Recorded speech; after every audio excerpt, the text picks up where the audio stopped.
3, 2, 1, blast off. It is indeed a pleasure to have this privilege to play here for you.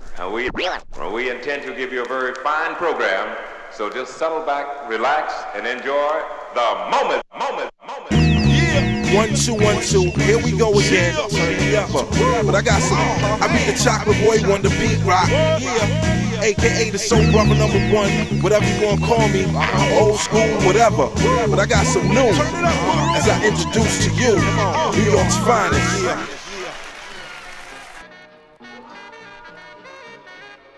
P-Rock is one of the most legendary producers of all time. It's crazy when I can play P-Rock beats in front of my mama, you know what I'm saying? They say, ooh, baby, what's that? It's just P-Rock, mama. He's like definitely top 5 all-time hip-hop producer, 100%.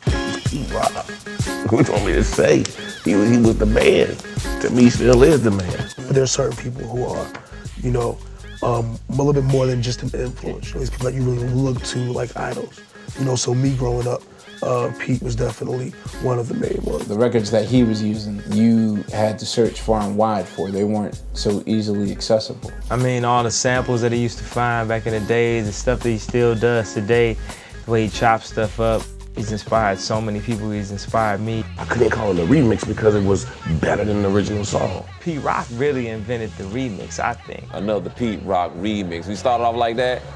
House of Pain Jump Around remix.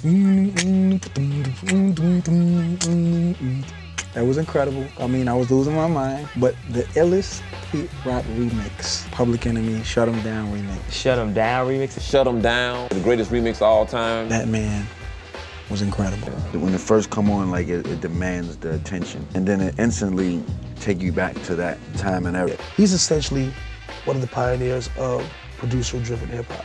You know, P-Rock was one of the first people to go out there and explore something other than the James Brown sample and bring it to the table, and it's like, wow, where did he get that from? I only aspire to affect the masses the way he has. That's how you know that like you're a legend, because you could come out at any time. Doesn't matter, age is not a factor when you are a genius. The game is in need of some real, honest music. You know, it's just, we just need to feel that soul once more, man. It's time for P-Rock to drop something new.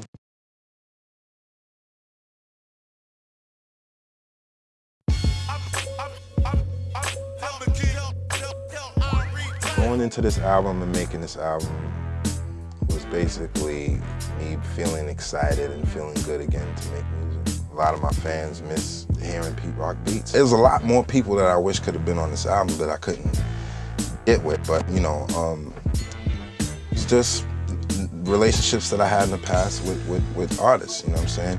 Heard that I was doing something again and wanted to be a part of it, you know what I'm saying, to help, you know, bring it over the top. I didn't work with everyone. Some people I sent beats to and they just sent me back the song. You know, then some people came over, then some people came to the studio. Long process. The album took like a year and a half to make.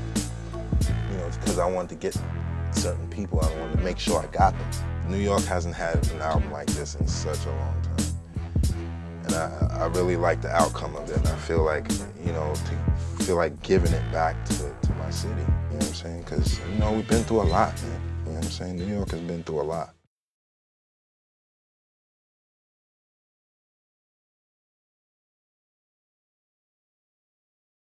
It starts from working with Jim Jones on his first release. This is your boy Jones, Jim Jones.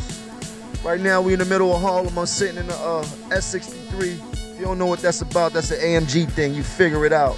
And I did G's Up, and then from G's Up I played him another beat that I wanted to use for my album, and I asked him to jump on it. And next thing you know, I went away and came back and it was done. Big shout out to Jimmy and Max B. Welcome home. You know what I'm saying? I heard you was out of there. Max grabbed it and he put the hook to it. I said, oh, that's what it was about. I ain't hear that like that. So when Max put the hook to it, he put a whole nother wave to it, and I had to tune in.